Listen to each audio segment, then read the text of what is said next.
for joining us. As you see, we're recording this. Thank you for joining us today. My name is Jill Mendelson. I'm with the Nonprofit Help Desk, which is a program of the Jewish Community Council of Greater Coney Island. Today, we're interested in learning a little bit more about the way we do our work and whether we can think about ways to increase efficiencies and work more effectively as a team. It's a wonderful title. Hopefully that's what persuaded you to sort of sign in today, poking the status quo, or thinking about how we do things and how might we do them differently. Our presenter is Amy Fiore. She is an experienced nonprofit executive, does a lot of strategic planning, a lot of fundraising, grantsmanship, and she will help us through this topic today. Let's just move to the next slide. I wanted to just take a minute to introduce the JCC of Greater Coney Island and the Nonprofit Help Desk. We are part of a very large human service agency that's citywide in scope, 37 different locations in the boroughs, offering a wide range of human services, families, and individual services. The Nonprofit Help Desk is a very small program within that human service agency. Our clients are not individuals, but they're organizations. They're nonprofit organizations. They're grassroots groups and councils that are in the business of providing support and helping people in their communities. Our focus is not service delivery so much as the business of running a nonprofit organization. We offer a series of workshops in the fall and winter and again in the spring. And we offer some limited one-on-one coaching and counseling services as well. The next slide will tell you a little bit about the work we've done this past fall and winter. These are the topics that we've addressed. You'll see they're all relevant to how do you run an organization, how do you think about data, how do you manage your organization, how do you think about strategic planning. Really relevant, interesting topics for organizations of all sizes, whether you're very large and established or very small and just getting started right now. They're all important topics for you to master. The idea of collecting data, understanding who you are, reporting on your accomplishments, all that is very relevant to the work of an organization. We are in the process of updating our calendar for the spring. This workshop today is the last in our series for the fall and winter. We will begin a new series towards the end of March. And if you're on our mailing list, you should be getting our mails that will tell you a little bit more about the topics that we're going to be focusing on. So we're glad that you're interested in our work. We want to say thank you to the New York City Council, which has funded the work we're doing through the New York City Discretionary Funding Program. And without further ado, let me pass this on to Amy, who will introduce herself and take you through the program today. Amy, thank you. Thank you so much, Jill, and hello, everyone. I guess it is good afternoon officially. It's so good to see you all today. I want to tell you a little bit about status quo, and I'm going to tell you a little bit about myself as well. But before we do all of that, I want to hear from all of you and want to better understand what status quos you are facing. So before we do anything else, I'm going to ask that in the chat, you share with me the name of your organization and the status quo that you want to poke. In other words, the most inefficient processes in place at your organization, or in other words, the most irritating, time-consuming, mind-boggling parts of your workday. And while I'm sort of rattling on a little bit about who I am and what makes me like to talk about this topic, I'd like to know a little bit from you, and definitely we'll be coming back to those as our session goes on. A little bit about me. My name is Amy Fiore. I go by pronouns she, her. I am a facilitator with the Nonprofit Help Desk and also serve as managing director of Sobel Bixel Consulting for Nonprofits, where I engage in direct fundraising for clients and I oversee our strategic, organizational, and development planning work.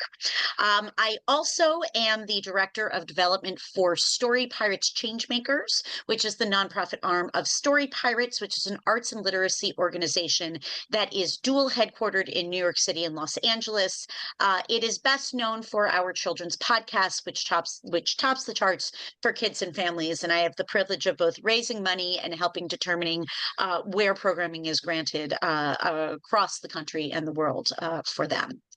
My career trajectory came up through the new nonprofit ranks in arts, education, youth development, and human services sector, mostly in Manhattan. And I started in marketing and segued into development when I realized that, and you will find this, I am too verbose for tweeting. I have served as an executive director, I've served as a managing director, I've served as an assistant, I have served as an associate, I've served as a program manager, and also I take out the garbage on occasion when it sat for too long and nobody else did it. My career enabled me to learn by doing, to make mistakes, realize the mistakes I've made, then doing over and over and over again.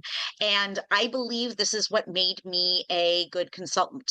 As a consultant, I've worked with somewhere between 45 and 50. I regularly lose count, but approximately that many organizations. And my favorite type of work is in what I call strategically poking the status quo and finding simpler and more sensible solutions to common problems.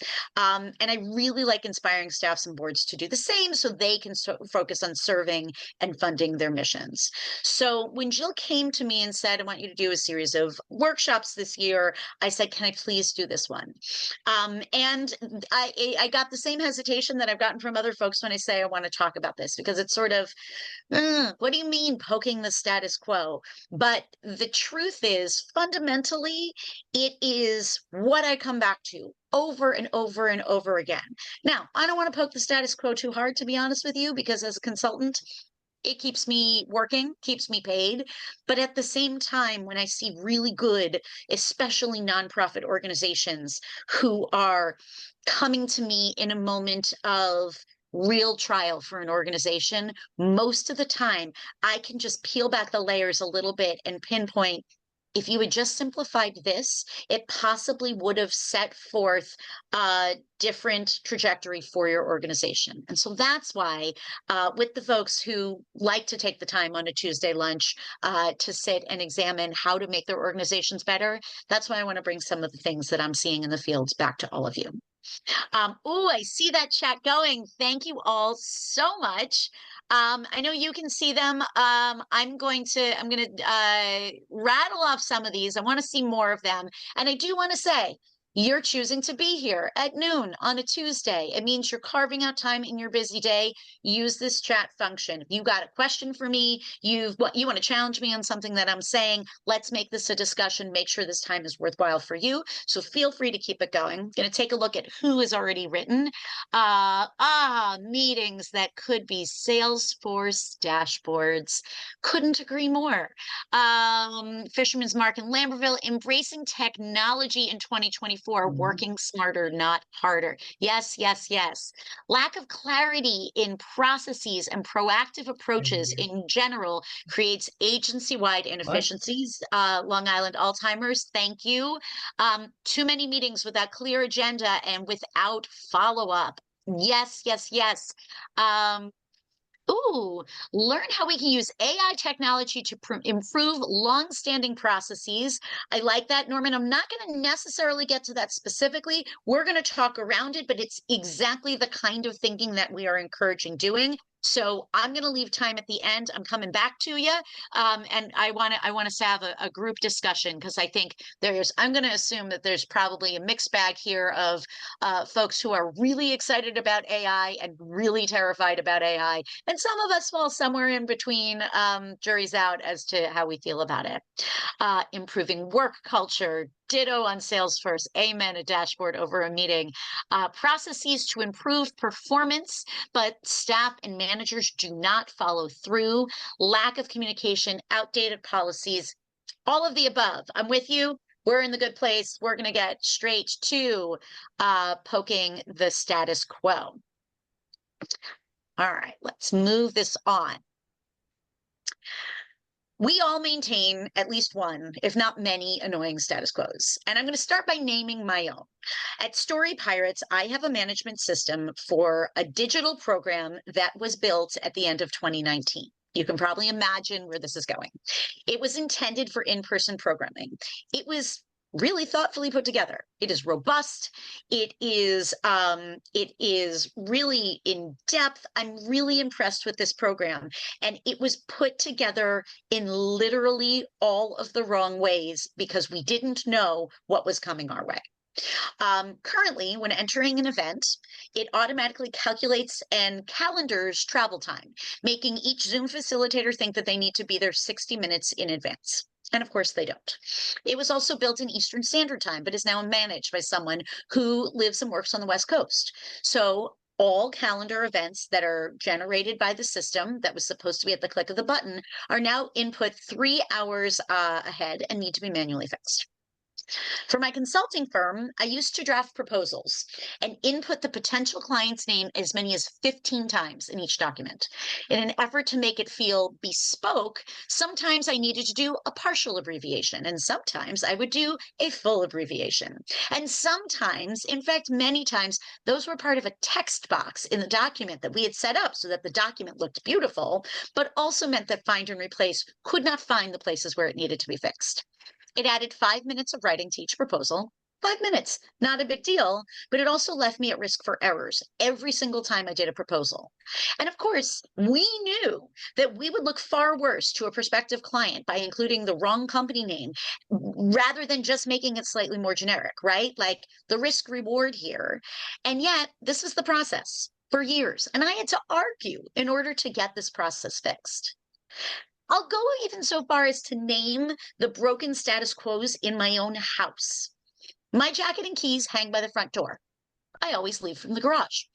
It's in the complete opposite direction. Front door is upstairs, garage is downstairs. I literally never pass my jacket on the way out. I literally never pass my keys on the way out. And I am embarrassed and yet boldly going to say, I forget both of them all of the time. When I talk about poking the status quo, what I mean is examining, assessing, questioning the inefficiencies that make our work and our lives honestly more annoying, right? It's not detrimental. I go upstairs, I grab my jacket, I walk outside, it's cold out. I try to start my car. I can't open it, don't have my keys with me. Is it impossible to fix? No, but when I look at it holistically in terms of how do I live my life? How do I run my business? How do I do my day to day? And how am I a leader within my organization? This was why I fought really hard and continue to fight really hard to do a webinar on this very topic. Old habits die hard. And we know this, and we know that there are always going to be inefficiencies. But when time is money, and there isn't enough of either of those things in the nonprofit sector, I really feel compelled to ask, why do we keep the inefficiencies at our organizations? And the funny thing is, I think almost invariably, there is one person and any nonprofit staff who will give you a detailed answer as to why we keep this particular or any particular inefficiency. In fact, I'll guess that they probably have a written manual on step-by-step convoluted instructions intended to maintain one particular status quo. And most likely, it's because if that status quo procedure isn't followed to a letter, it'll make up some kind of administrative mess that they alone will have to clean up. And often it's because you are operating in a new or revised program or procedure or policy on an old system that has been jerry-rigged to serve a new purpose. Someone possibly even had the thought that this would only be temporary, right? We're going to just set it up for now. And then what happens is when the team figures out how to make it work just well enough through a complicated set of steps, you decided to just leave it as is because it was easier. So really, why don't we fix the status quos? It's because no one wants to be responsible. No one thinks they are responsible, right? No one thinks they can be responsible. It's too complicated. There's not enough time. Let me see, is that all of them? Did I cover all of them? I don't want to go to my next slide yet. We'll get back to math in a second.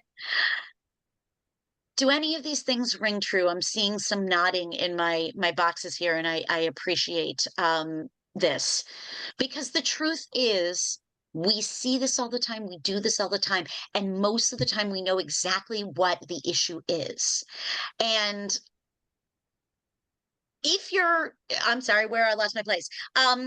And by taking responsibility, this whole thing of no one wants to be responsible, no one thinks they are responsible, no one can be responsible.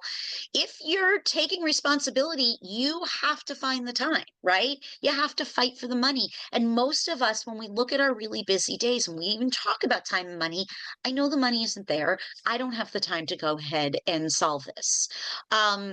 You have to solve in order to solve the complication, you have to, you have to think about how do I find the pieces to do it? But when we look at the idea of responsibility, the responsible person, often as leaders of an organization, the responsible person is obvious to us. Um, and so I ask you, is the responsible person obvious to you? The ones that you put in place, the person who should be creating the dashboard on Salesforce. Is that person responsible to you? Are they obvious to you? And why? Is it because they have the skill? Probably. Is it because they have the time? Well, maybe not. Is it because they came to the organization with that particular expertise? No, they're the only person who really works in Salesforce, and so, and forgive me for picking on the couple folks that gave this as a suggestion, but we know how these things work, right? I'm the one that knows Salesforce for my organization, and so therefore I'm the one that is always the obvious person to go in and fix it. Do I know how to do it? Not really, but do I know how to figure out how to fix it? Yeah, probably. It's going to take me a couple hours of my time to figure it out. So therefore, I'm the obvious person. And so then I ask you, does the responsible person know that you feel this way? And would they be flattered to know that you rely on them? Or would they be overwhelmed to find out that you uniquely rely on them? And if you rely on them, are you willing or able to carve out more of their time to improve inefficiencies? Or are you thinking of them, but the truth is, if you were to ask them to improve upon inefficiencies, would it be on top of their already full workload?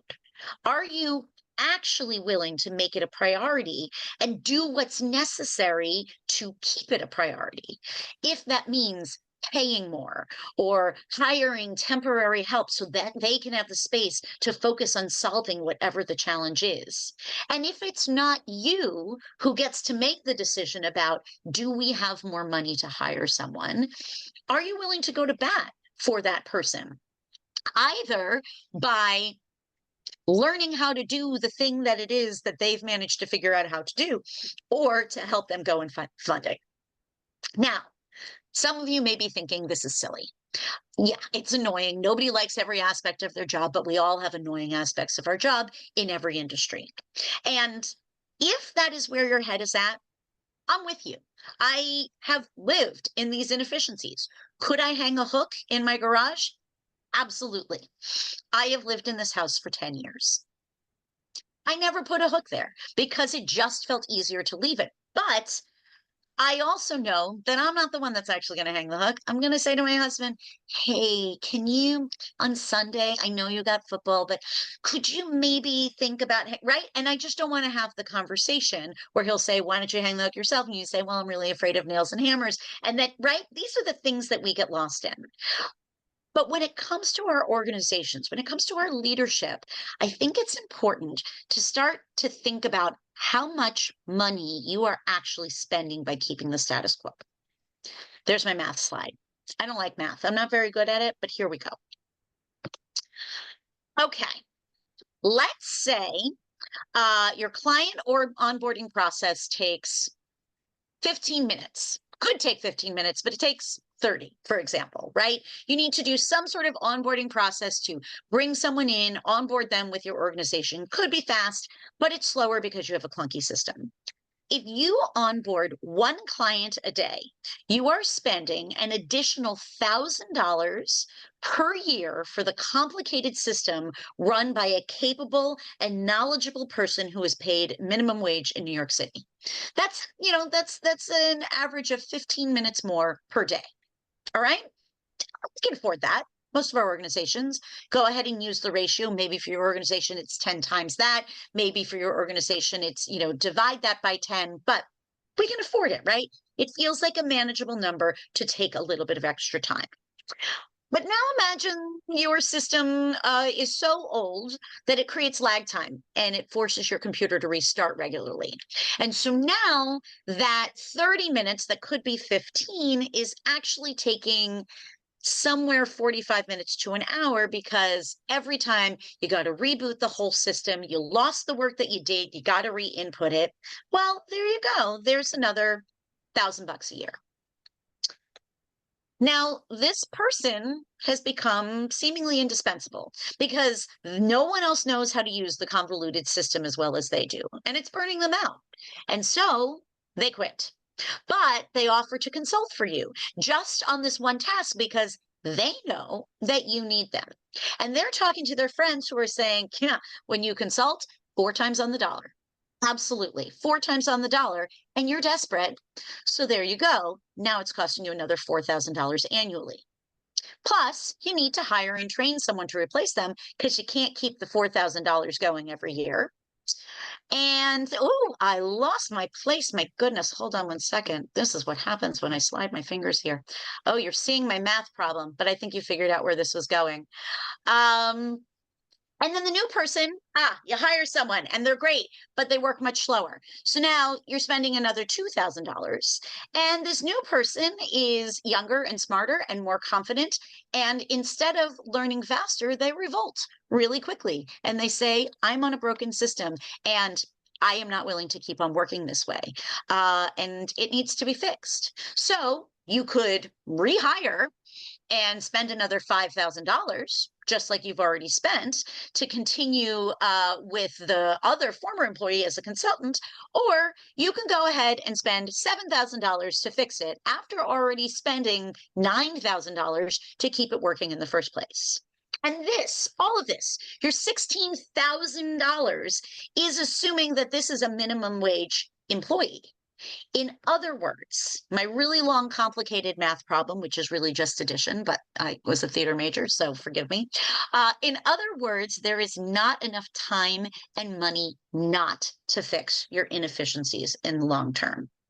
And if your funding is related to the number of people you serve, either directly or indirectly, you are losing money by an inefficient system, for example, that is related to slow onboarding. Does that all make sense? I'm going to go back to my my chat here, see if there's any questions that have popped up for me. This all making sense? My math is making sense. I'm seeing some nodding. That means that my sum actually came out to the right number. Good. Phew. Now, none of this is ringing true for you. Perhaps your organization is one of the rare kinds that is precisely efficient. It's possible your employees and your volunteers are working at optimum speeds all the time. Truly, kudos to you. But if I might just tap on your ivory tower for just a second, I'm curious. I'm curious if none of this rings true, how just so I know, how do your staff and volunteers and constituents provide feedback to you? So a couple options that usually we see. Do they provide feedback in a formal, anonymous annual process? Is it, as an agenda point during regular meetings, casually over discussion, or we don't really have a formal process, or maybe we don't need a formal process. Our team is happy and knows how to express it when they're not. I'm seeing if maybe anyone answering, seeing some of your nodding. If your answer is anything other than a formal and anonymous process, I am curious, how do you know if your staff, your volunteers, and your constituents are content if you don't actually ask them. If you are not putting out a survey, if you do not have a system by which to ask them, are you okay? How do you know for sure? How do you know for sure that your meetings feel safe for everyone? That there are no power dynamics that might make someone afraid to speak their truth? You know, we talk a lot about DEI and we said we're poking the status quo. And I didn't start in with those really big topics, right? But when we think about the big status quos in our organizations, in our lives, right? The truth is they all really do go back to the biggest things. If we are not poking the status quo, if we are not asking our staffs in a place that they feel safe to speak, we actually are perpetuating the equitability and the inequities within our organizations. We're not giving space for folks to say, I'm the lowest person on this totem pole, and I don't have the opportunity to say that this is broken. What about the concerns that might be uncomfortable? Someone who is really struggling with language, right? Someone who might have a neurodiverse learning methodology, that going into the old MS-DOS based database program that you're using that doesn't speak a language that they easily understand. Those things, if the challenge is, if you're answering, we don't need this, our team is happy and knows how to express when they are not, if nothing has ever come up as any sort of concern, usually that means they do not feel safe enough to say it. Because as we stated, we all have these status quos.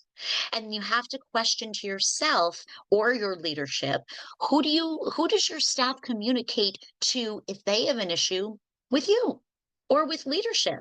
And then what if that doesn't satisfy their issues? And I don't believe in creating an environment where everyone can gripe and then we have an HR that's just managing everybody loving to complain, right? Certainly there is a line. But when we think about inefficiencies, again, it's usually the folks who are the most diligent, who have tried saying this quietly, who have not necessarily been heard. And we also have to look for ourselves as leaders of organization. How do we receive feedback? You know, too often as leaders or even just as human beings, we don't poke the norms in our own personalities. So we have to look at, are you open to receiving feedback? Are you excited or are you exhausted when someone comes to you and says, I have a new idea for a way of doing this? Are you ready and excited about change? Are you afraid immediately before you even hear them out, this is going to cost too much time and money, and therefore I don't have the ability to process this with you?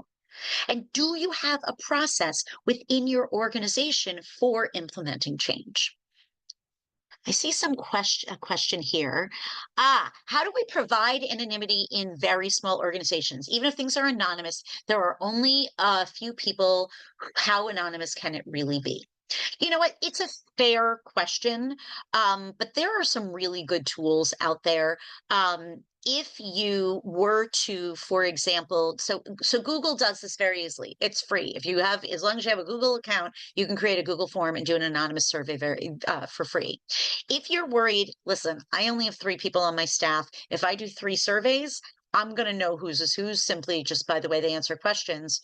Do multiple surveys.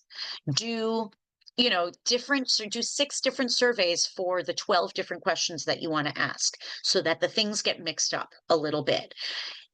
Does it take 10 minutes more? Yeah, but it probably wouldn't take much more than that. And then you can cut and paste and put all these things back together.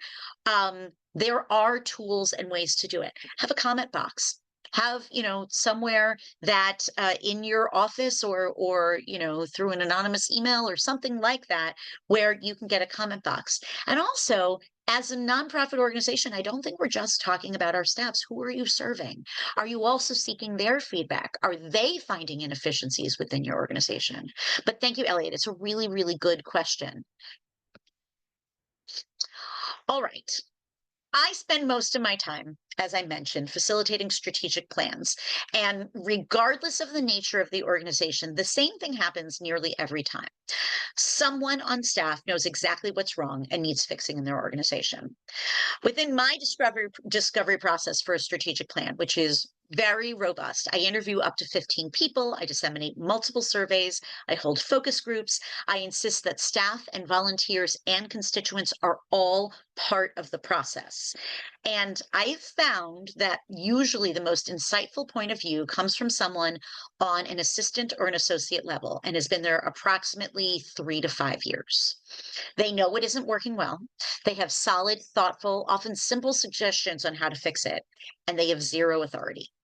They may have tried to suggest solutions, but it's always fallen on deaf ears. And what I find is by the time they get to me, they have typically given up or are now deeply insecure or are already job searching for a place where their input might be valued. And the agonizing conversation that I have with them typically goes like this. I am sorry that you have been so frustrated within this organization. I am going to anonymize your ideas and share them in my findings in order to protect anonymity and try to get the change that you deserve. And your leadership is going to read the suggestions like an epiphany. And even though you've been saying it for years, and that is going to be deeply frustrating for you, infuriating even, but one thing I've learned is that somehow people always seem to trust an expert that they paid for. And hopefully, the consolation of not being heard from your own voice will be my acknowledging and valuing your input, and that status quo might actually change. So we go back to the question about how do we provide anonymity? Yes, that is important, but that doesn't negate the ability to give a voice to your staff in a way that they can be heard as well. If in those anonymous surveys that you do that you're mixing up a little bit, if you start to hear some really negative feedback that surprises you and legitimately may hurt your feelings, right?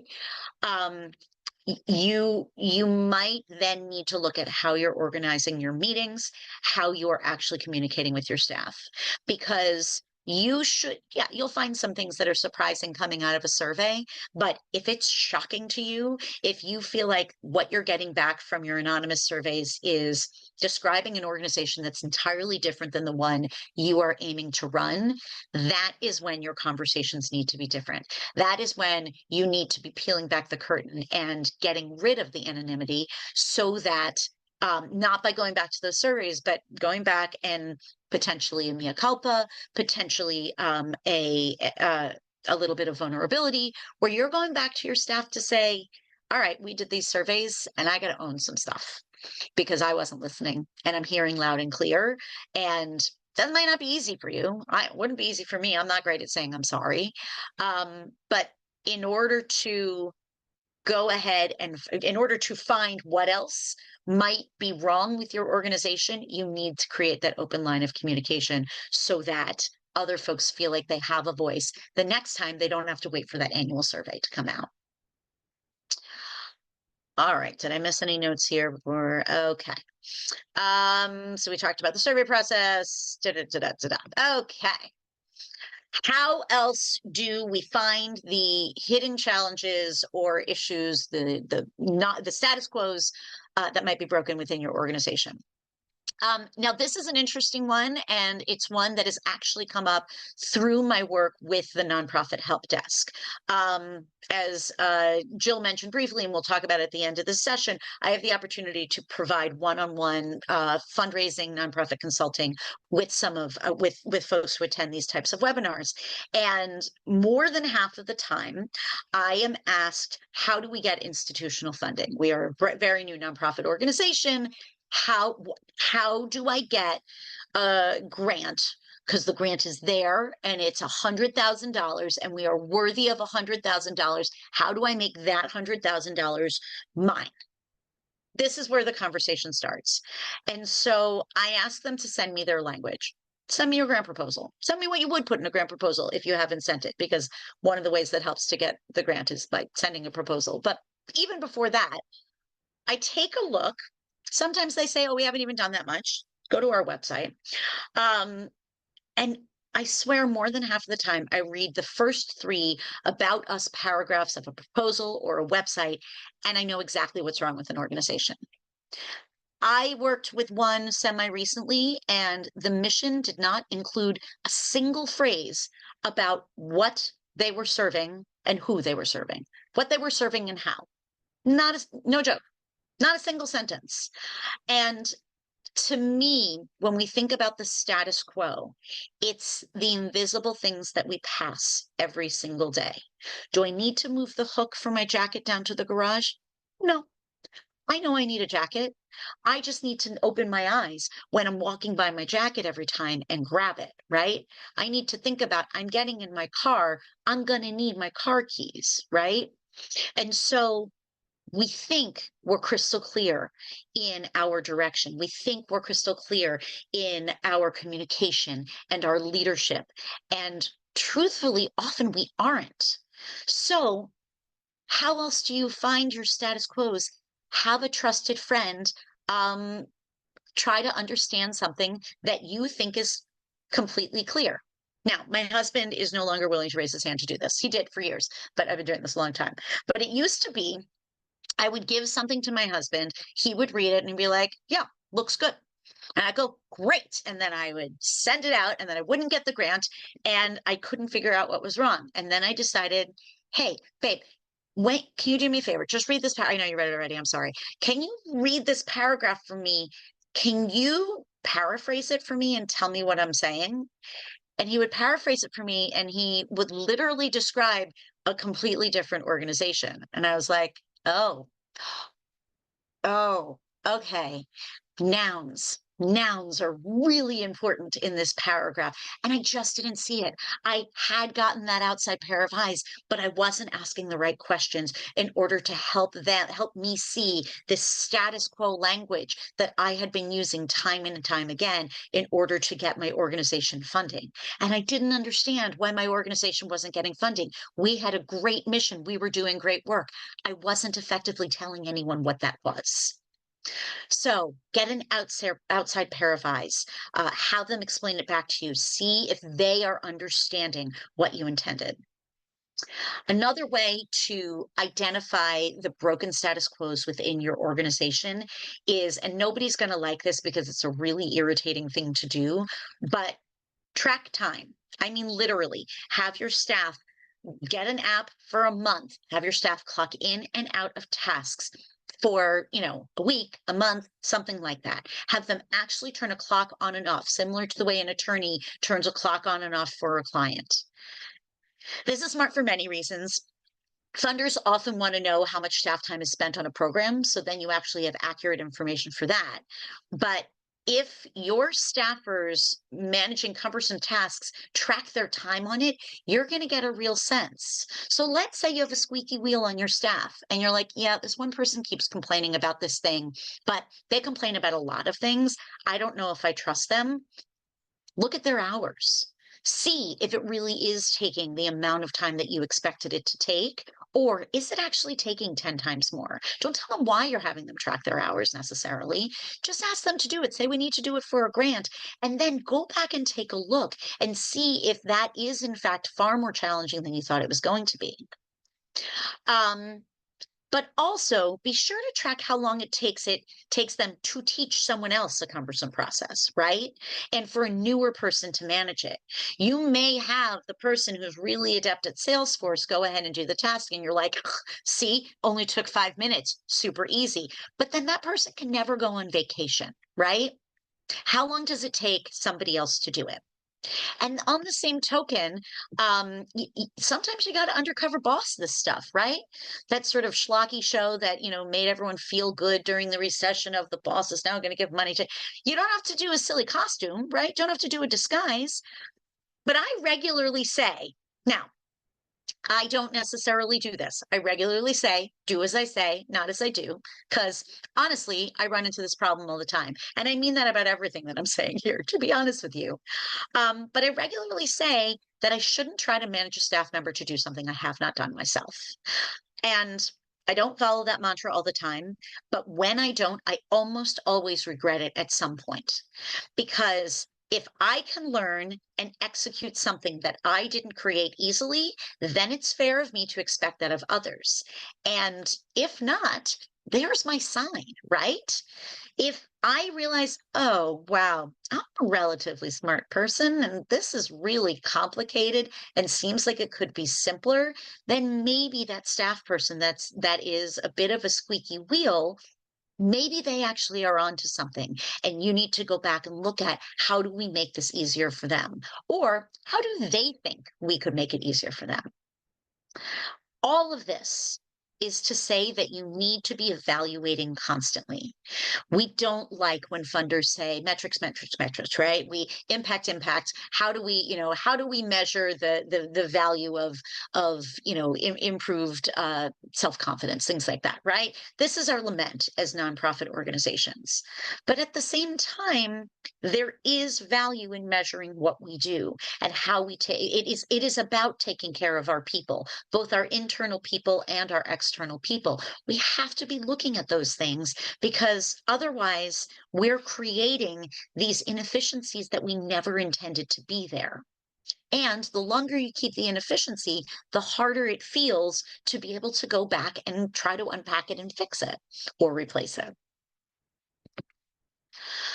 So, best way to avoid a pesky status quo is plan thoughtfully and avoid it by never letting it happen in the first place.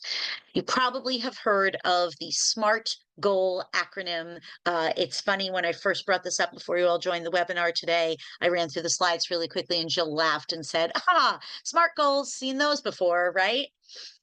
It's a good one. And I go back to it quite regularly because it really does work every time.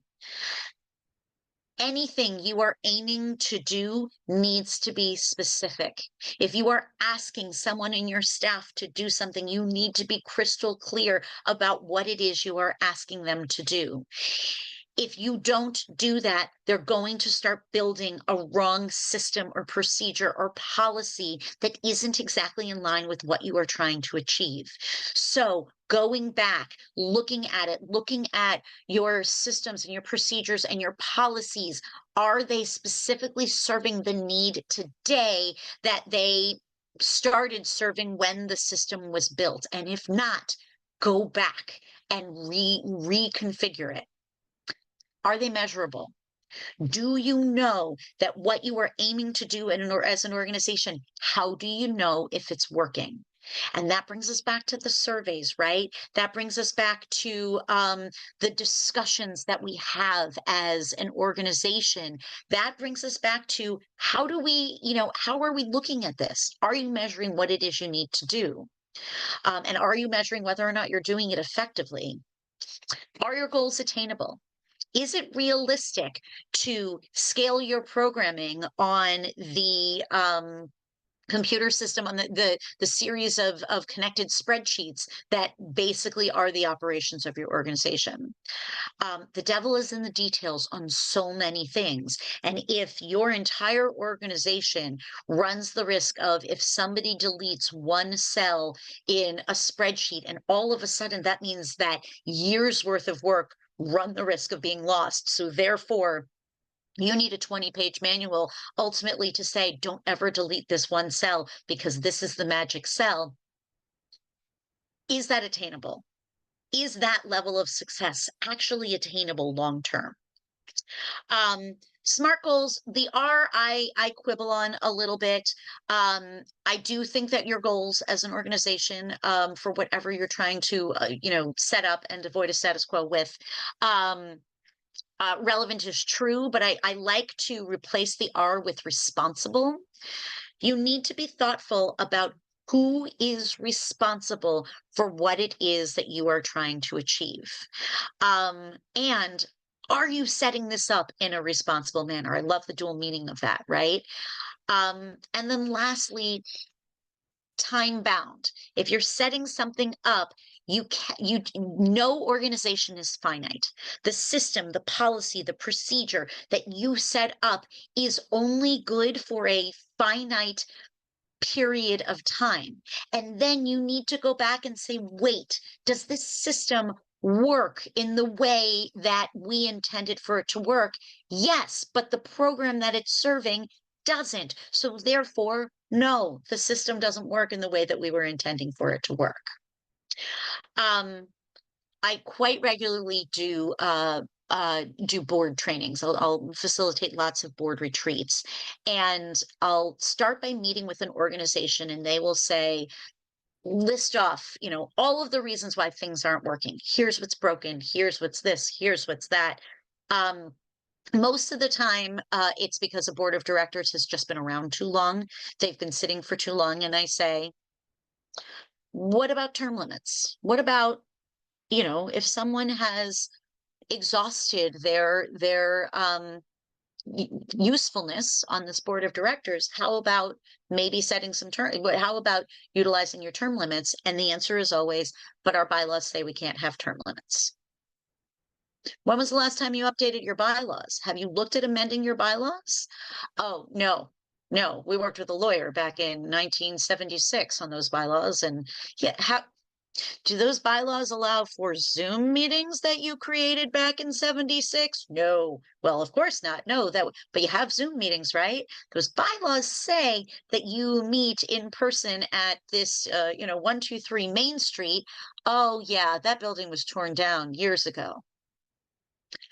The status quo that we set is, and I keep on, I'm picking on status quos, right? Status quo isn't a bad thing. It's only a bad thing if it stops working for our organization. And you only know that if you actually go back and look. Bylaws were never intended to be set for life. Bylaws were to set a series of rules that when things went awry, you could go back to them. But if your bylaws do not reflect a way that first of all, the way your organization is working right now, or they don't reflect the way your organization should be working, you can change them. Similarly, if your database is not working for you, it's not set up properly, you have to change, reports and jerry-rig all sorts of complicated pieces in order for it to do the basic functions of your organization. Very similarly, that 123 Main Street is not there anymore, right? You have to look at changing them.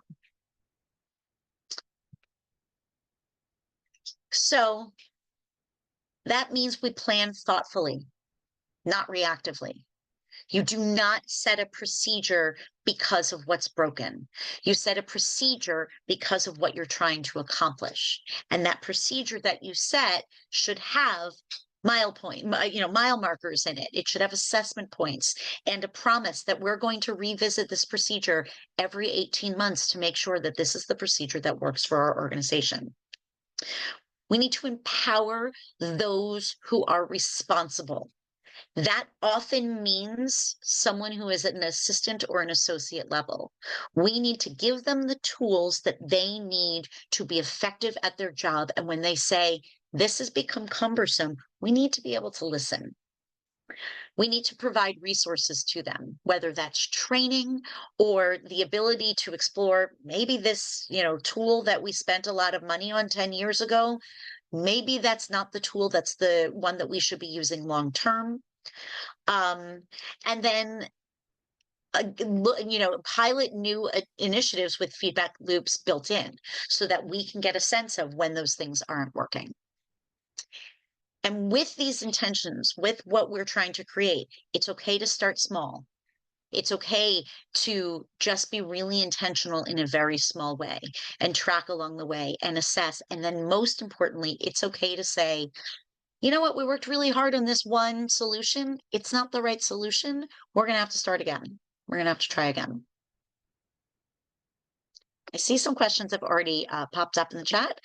It's brought me to my questions slide. So feel free to add more questions to me. How do you create a culture of inquiry and safe space? Some people just want to be told what to do their work, not question or challenge anything, especially when time is at a premium. I think those are two separate questions. let me answer the second one first. Some people just want to be told what to do their work, and not question or challenge anything. And that means that their status quo is probably working. And that's okay. If there is not a need to don't fix the things that aren't broken. If there are folks on your staff who don't don't want to improve upon anything, it means it's working just well enough. But we can't assume that either. So if and I like the follow-up question here of, especially when time is at a premium, it makes me question, if this was a client coming to me who said, some people on my staff just want to do their work, and they don't want to question or challenge anything because time is at a premium. I would say to them, so have we created enough time for them to challenge anything? Or are they afraid? Right? If they challenge something, I when we do a strategic planning retreat, and once, I have everyone set their own ground rules, and someone raised their hand and set a ground rule saying, "My can we make the ground rule that if someone suggests something, it doesn't become their responsibility?" And I have since put that as the first ground rule. Um, this question and the way the question is being asked makes me wonder, and maybe I'm wrong, but I think it's fair to wonder, um, if you just want to be told because time is at a premium, that is wherein the problem lies. If you just want to do your work because you're happy doing work, then there's nothing broken with the status quo. Now, creating a culture of inquiry and safe space is, look, I think that that's part of the thing that we're all working towards, right?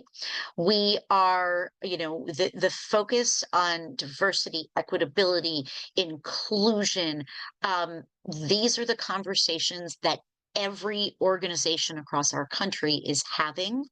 The first thing that I think I would do, and I am not the expert in this, but the first thing that I would do is first of all, look at some of the other things we talked about.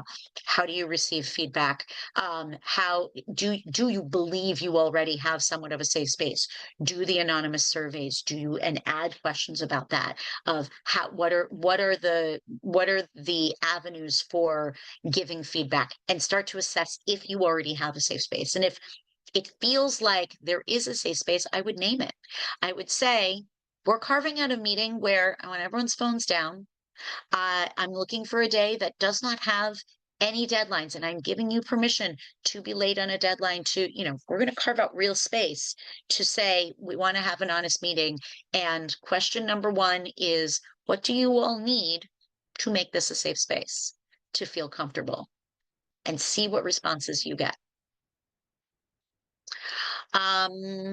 What is the best way to empower my direct reports to expand their horizons? Thank you, Norman. Good question. The first thing is time. Give them the time to expand their horizons, and let them know that that's what you want them to do. I think we assume that a lot. I think we, I used to work in the arts, and there was an assumption that we were, to really know what was going on. I was working for a theater company, and there was an assumption, especially as the marketing person, that I knew what was going on the stage because I needed to be able to sell it. And no one had ever invited me to a rehearsal. No one had ever told me I'm allowed to walk in when the actors are working. And so for 2 years, every once in a while, I would like listen at the door when I had a little bit of time. But the truth is, I didn't really have time, especially at the time when they were in rehearsal was my busiest time. And so I never did. And when I was leaving the organization in an exit interview, I sort of talked about that, of what I wished I had done differently, and what I wished I had access, how I wish things could have worked better. And I said, I work in the arts because I care about the arts, and I feel like I didn't have access. And they said, well, why didn't you ever go to a rehearsal? And I said, I didn't know I could. So I do think that it starts with the conversation. It's a culture It's an organizational culture where we celebrate, similar to the way we would work with the board, right? We celebrate the employees that are doing these things. We share that in a staff meeting. We build into the budget and put in employee handbooks that you get this number of days to, to get continued learning credits. We will pay for you to go and do those things. I think it starts with culture and then it continues with conversation. Any other questions?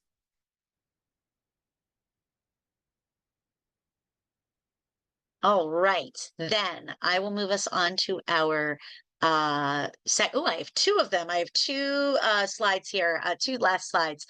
The first is Nonprofit Help Desk is here to help you. If you are interested in one-on-one consultation, we do have a limited number of hours for the rest of this fiscal year, which is through June, right, Jill? I think ish. You might be on mute. Yeah, sorry, just unmuted. Yes, it's through the middle of June. I didn't Through want the to middle of June. be distracting with noise. You got it. So if you're interested in that, it's a very brief application. They're both my support, the support of all of the speakers from the Nonprofit Help Desk. We make ourselves available we're looking for finite problems, right? So the broad, I don't even know how to, we probably can't do a full strategic plan for you, but for example, if something came to light today of how do I fix this system, you can fill out that form and we can meet with you to help unpack the trickier parts of that. And then Jill, I'm going to turn it over to you with the last slide. Okay. Thank you, Amy. That was terrific. I think it was very provocative. It was challenging. It was raising questions that we probably don't always take the time to answer ourselves. And hopefully people had a chance to think about what you said and think about their organizations and how something like that might work. I think the one thing that to me was important is that you're not going to change Rome in a day, but to figure out the kinds of topics that you might be able to address. And sometimes smaller winnable things are the best way to start to show that the process actually makes sense and can lead to some productive change. So before having to spend, because I'm dealing with this with an organization, $20,000 to retrofit the entire technology system for the organization, which we don't have the funding for or anything else. Maybe there's something a lot smaller in terms of processing or inputting of data or other ways that we can sort of make a small change that will give us confidence to be able to move to the next step. I think that's really important in this whole process as well. I think, again, we are in the process of updating our calendar. As we mentioned before, today was the last workshop for our fall and winter series. In March, we're going to be posting information about our new series. Hopefully you are all on our distribution list and have been getting our emails. If not, this Q code here will get you to a form where you can put in your information, so that we'll be sure to have you going forward.